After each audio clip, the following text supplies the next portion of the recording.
Students ये chapter 3 pair of linear equations in two variables की exercise 3.5 की problem number 2 है। तो ये प्रॉब्लम हमारे पास दो पार्ट में गिवन है, तो हम फर्स्ट पार्ट देखते हैं पहले।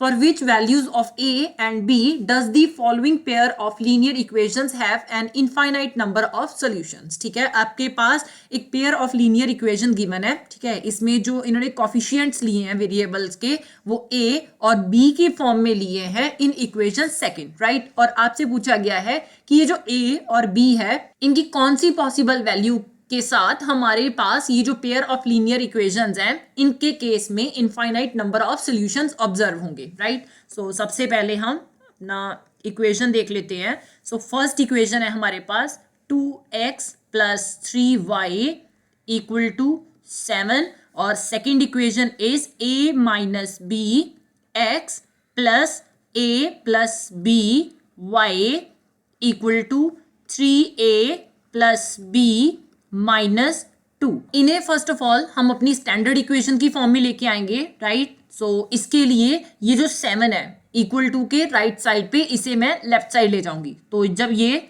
लेफ्ट साइड जाएगा तो इसका साइन चेंज हो जाएगा, यहाँ पे +7 है, लेफ्ट साइड जाके ये माइनस का हो जाएगा। सो 2x + 3y - 7 = 0 आ गया। ये मेरे पास फर्स्ट इक्वेशन स्टैंडर्ड फॉर्म में आ गई, राइट। अब सेकंड इक्वेशन को भी हम इसी फॉर्मेट में ले आते हैं। सो a - b x + a + b y। अब ये जो हमारे पास कंप्लीट टर्म है इसे जब मैं =2 के दूसरी साइड लेके जाऊंगी तो इसे आप ब्रैकेट में लेके ऑब्जर्व कर सकते हो। तो इसका जो साइन है होल वो चेंज हो जाएगा। सो -3a + b - 2 = 0 आ गया, राइट। इसे मैं फर्स्ट इक्वेशन मान लेती हूँ और ये जो इक्वेशन है इसे सेकंड इक्वेशन मान लेती हूँ। अब हमने ये देखना है कि हमारे पास ये जो पेयर ऑफ लीनियर इक्वेशंस हैं ये किस कंडीशन में इनफाइनाइट नंबर ऑफ सॉल्यूशंस देंगे, राइट। सो डेफिनेटली ये हम किस फॉर्मेट में देखेंगे, कोफिशिएंट्स की फॉर्म में। जब मेरे पास a1/a2 जो है वो b1/b2 के इक्वल आता है, सिमिलरली c1/c2 के इक्वल होगा, तो इस कंडीशन में हमारे पास इनफाइनाइटली मैनी सॉल्यूशंस ऑब्जर्व होते हैं, right. So you can right infinitely many solutions आएंगे हमारे पास।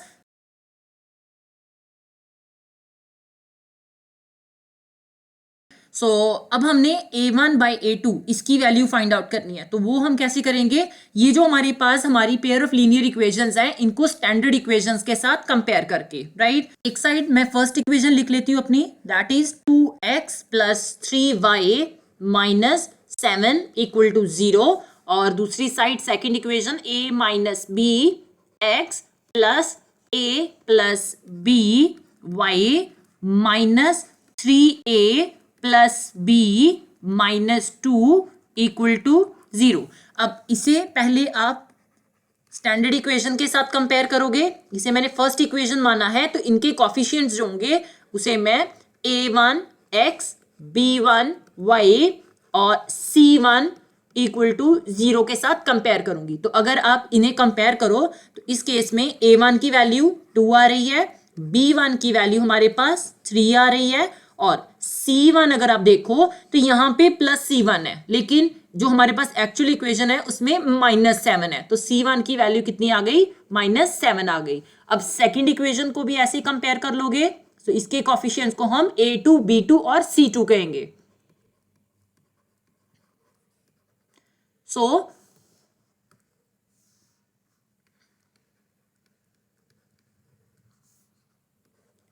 comparing with a2x + b2y + c2 = 0। तो इस केस में a2 की वैल्यू कितनी आ रही है, x वेरिएबल यहाँ पे भी है और यहाँ पे भी है, और a2 की वैल्यू हमारे पास a - b आ गई, राइट। और b2 की वैल्यू श्योरली a + b आ जाएगी। और c2 की अगर आप वैल्यू देखो यहाँ पे +c2 है, लेकिन यहाँ पे जो हमारे पास 1 का कोफिशिएंट आ रहा है वो -3a + b - 2 है। तो c2 की वैल्यू कितनी आ गई, it is -3a + B minus two. ये आपने सारा का सारा ब्रैकेट में लेके चलना है, क्योंकि हम ये जो माइनस है इस होल टर्म के बाहर लगा रहे हैं। जब ये माइनस इनके साथ मल्टीप्लाई होगा तो इनके साइन जो है वो चेंज हो जाएंगे। अब हमारे पास ये जो वैल्यूज आई हैं, ठीक है, इन्हें अब हम ये जो कंडीशन है a1 by a2 equal to b1 by b2 equal to c1 by c2 में पुट करेंगे। तो श्योरली a1 की वैल्यू हमारे पास 2 आ रही है, a2 की वैल्यू a माइनस b है इक्वल टू b1 की वैल्यू 3 आ रही है और b2 की वैल्यू जो है it is a plus b, right. And c1 की वैल्यू माइनस 7 है और c2 की value minus 3a plus b minus 2 है। ये माइनस का साइन इसके साथ कैंसिल हो जाएगा, राइट। अब हमने जो हमारा क्रॉस मल्टीप्लीकेशन मेथड है उसकी हेल्प के साथ इनकी वैल्यूज जो है वो फाइंड आउट करनी है। अब हमारे पास ये जो कंडीशन में वैल्यूज पुट करने के बाद वैल्यूज आई हैं, नाउ इनसे अब हम a और b की वैल्यू फाइंड आउट करेंगे। a और b की वैल्यूज फाइंड आउट करने के लिए पहले मैं इन दोनों टर्म्स को इक्वल करूंगी, that means 2 by a minus b equal to 3 by a plus b बन जाएगा, राइट। और सेकेंड कंडीशन में surely 2 by a minus b को 7 by 3a plus b minus 2 के इक्वल करूंगी। आप किसी भी फॉर्म में जो है इनको इक्वल कर सकते हैं, बट एक वैल्यू जो है वो आपको दोनों इक्वेशंस में कॉमन लेके चलनी होगी। दैट मीन्स कि मैं 3 बाई a प्लस b को 2 बाई a माइनस b के इक्वल भी कर सकती हूँ, साथ में ही 7 by 3a plus b minus 2 के इक्वल भी कर सकती हूँ।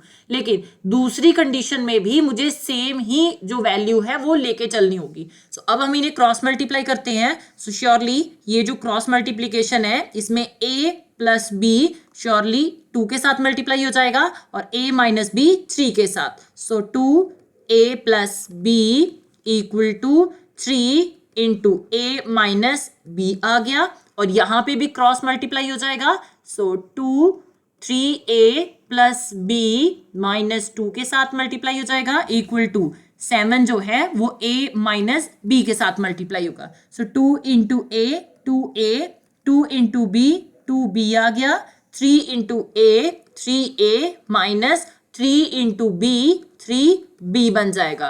नाउ 2 इंटू 3a 6a आ गया प्लस 2 इंटू b 2b आ गया minus 2 into 2 4 equal to 7 into a 7a minus 7 into b 7b आ गया। अब आप इन्हें सॉल्व कर लो। सो अब a वाली टर्म्स में एक साइड ले जाऊंगी और b वाली दूसरी साइड। सो यहाँ पे ये जो 2a है 3a जब मैं इक्वल टू के दूसरी साइड लेके जाऊंगी तो इसका साइन चेंज हो जाएगा, that will be minus 3a equal to minus 3b।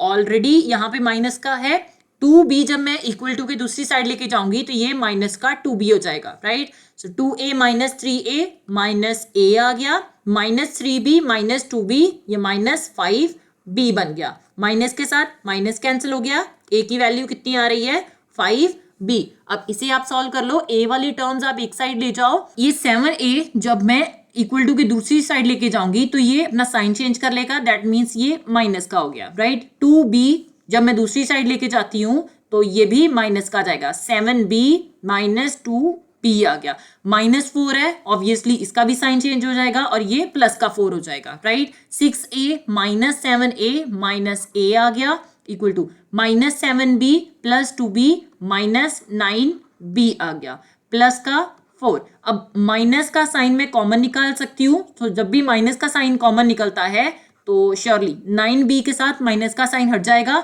और मुझे पता है माइनस इंटू माइनस क्या देता है हमें, प्लस देता है। तो श्योरली यहाँ पे एक माइनस बच गया 4 आ जाएगा, ये माइनस इसके साथ कैंसिल हो गया। a की वैल्यू कितनी आ रही है, a equal to 9b minus 4। मेरे पास अब दो वैल्यूज आ गई हैं, इसे मैं फर्स्ट कंसीडर कर लेती हूँ और इस वैल्यू को मैं सेकंड वैल्यू कंसीडर कर लेती हूँ। इन दोनों वैल्यूज को आप कंपेयर कर लो, so you can write comparing 1 and 2। तो इस केस में फर्स्ट वैल्यू 5b आ गई, ठीक है, क्योंकि दोनों में a कॉमन है, और सेकंड वैल्यू 9b माइनस 4 आ गई, राइट। अब b वाली टर्म आप एक साइड ले जाओगे, सो 5b, ये 9b जब इक्वल टू की दूसरी साइड जाएगा तो ये माइनस का आ जाएगा, minus 9b equal to minus 4 आ गया। 5b माइनस 9b, ये माइनस 4b दे देगा, इक्वल टू माइनस 4 आ गया। माइनस के साथ माइनस कैंसिल हो गया, b equal to 4/4, 4 1 the 4, 4 1 the 4, so b की वैल्यू कितनी आ गई हमारे पास, 1 आ गई। अब हम ये जो वैल्यू हमारे पास आई है इसे इक्वेशन 1 में पुट करेंगे, so you can write over here, put the value of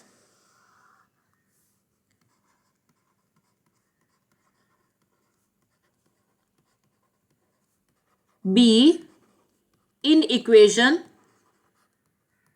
1। So equation 1 हमारे पास obviously a equal to 5b है, so a equal to 5 into 1 हो जाएगा, सो a की वैल्यू कितनी आ गई, 5 आ गई। इन दिस केस ये जो हमारे पास पेयर ऑफ लीनियर इक्वेशंस आ रही हैं, इसमें अगर मैं a की वैल्यू 5 पुट करती हूँ, राइट, और b की वैल्यू मैं 1 पुट करती हूँ, तो मेरे पास इनके केस में इनफाइनाइटली मेनी सॉल्यूशंस आएंगे। अब हम सेकंड क्वेश्चन देखते हैं, तो इस केस में बोल रहे हैं for which value of k will the following pair of linear equations have no solution. ठीक है, अगेन आपके पास pair of linear equation given है और आपसे बोला गया है कि k की कौन सी वैल्यू के केस में हमारे पास ये जो पेयर ऑफ लीनियर इक्वेशन है इनके केस में नो सॉल्यूशन आएगा। सेकंड प्रॉब्लम में हमारे पास जो पेयर ऑफ लीनियर इक्वेशन है that are 3x plus Y equal to 1 और second equation 2k minus 1 x plus k minus 1 y equal to 2k plus 1 है। अगेन इसे हम स्टैंडर्ड इक्वेशन में लेके आएंगे, सो ये 1 जो है जब राइट साइड से लेफ्ट साइड जाएगा तो ये अपना साइन चेंज कर लेगा, सो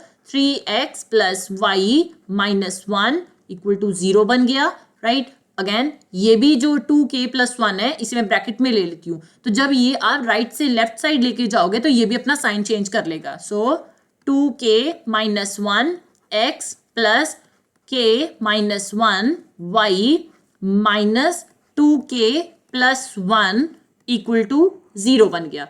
इस इक्वेशन को मैं फर्स्ट इक्वेशन बोल देती हूँ, इसे मैं सेकंड। अब ये जो फर्स्ट और सेकंड इक्वेशन आई है इन्हें आप स्टैंडर्ड इक्वेशंस के साथ कंपेयर करके a1 b1 और c1 a2 b2 और c2 की वैल्यू फाइंड आउट करोगे। बट उससे पहले हम देखते हैं कि कौन सी कंडीशन में हमारे पास एक पेयर ऑफ लीनियर इक्वेशन का नो सोल्यूशन ऑब्जर्व होता है। सो फॉर नो सोल्यूशन हमारे पास जो कंडीशन आती है दैट इज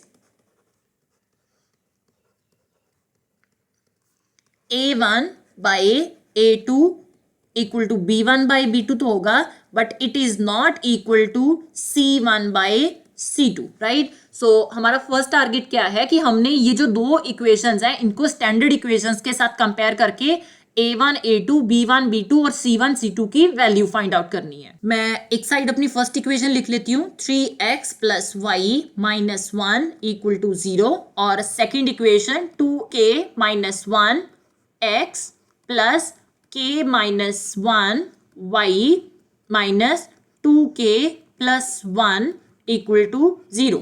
सो इसे मैं स्टैंडर्ड इक्वेशन के साथ कंपेयर करूंगी, सो कंपेयरिंग विद ये फर्स्ट इक्वेशन है इसीलिए इसके कॉफिशिएंट्स को मैं a1 b1 और c1 बोलूंगी।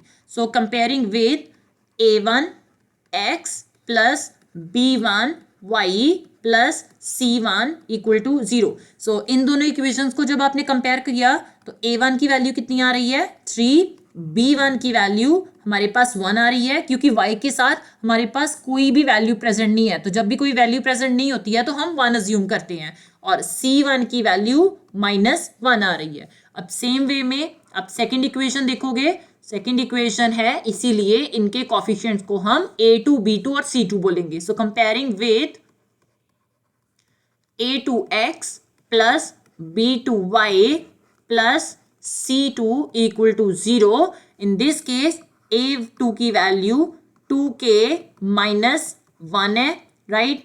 b2 की value equal to k minus 1 और c2 की वैल्यू हमारे पास -2k प्लस 1 आ रही है। ये जो a1 b1 c1 and a2 b2 और c2 की वैल्यू आई है इन्हें अब हम इस स्टैंडर्ड जो हमारा कंडीशन है उसमें पुट करेंगे। सो ये वैल्यूज हम a1 by A2 equal to B1 by B2 not equal to C1 by C2 में पुट करके देखेंगे तो उसी से K की वैल्यू जो है वो फाइंड आउट होगी.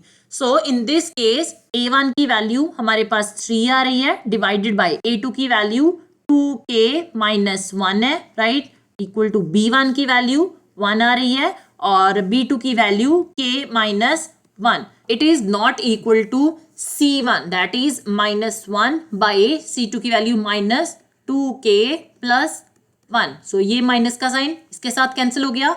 अब ये जो C1 बाई C2 है ये हमारे पास A1 बाई A2 और B1 बाई B2 के इक्वल नहीं है, राइट. सो हम अपनी जो K की वैल्यू है वो किससे फाइंड आउट करेंगे, केवल इन दो वैल्यूज से, राइट. सो इन दोनों को आप इक्वल कर दोगे. सो you can write over here taking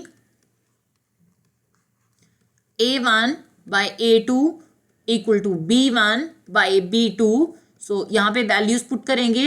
so A1 की वैल्यू 3, A2 की value 2K minus 1, right, equal to B1 की वैल्यू 1 आ रही है और B2 की वैल्यू K माइनस 1 आ रही है. क्रॉस मल्टीप्लाई हो जाएगा. सो जब भी आप क्रॉस मल्टीप्लाई करोगे तो 3 जो है वो K माइनस 1 के साथ मल्टीप्लाई हो रहा है और 2K माइनस 1 1 के साथ, right. So 1 into 2K minus 1. 3 into K 3K बन गया. 3 into minus 1 minus 3 आ गया. 1 into 2K 2K.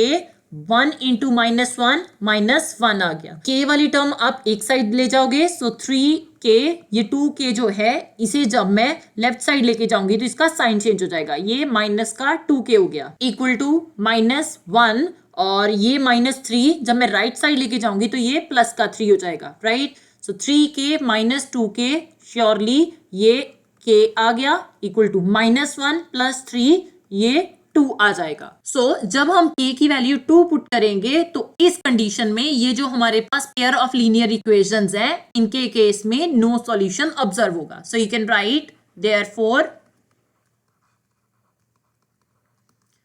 For K equal to 2, the given set of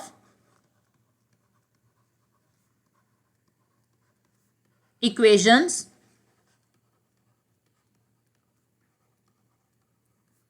have no solution.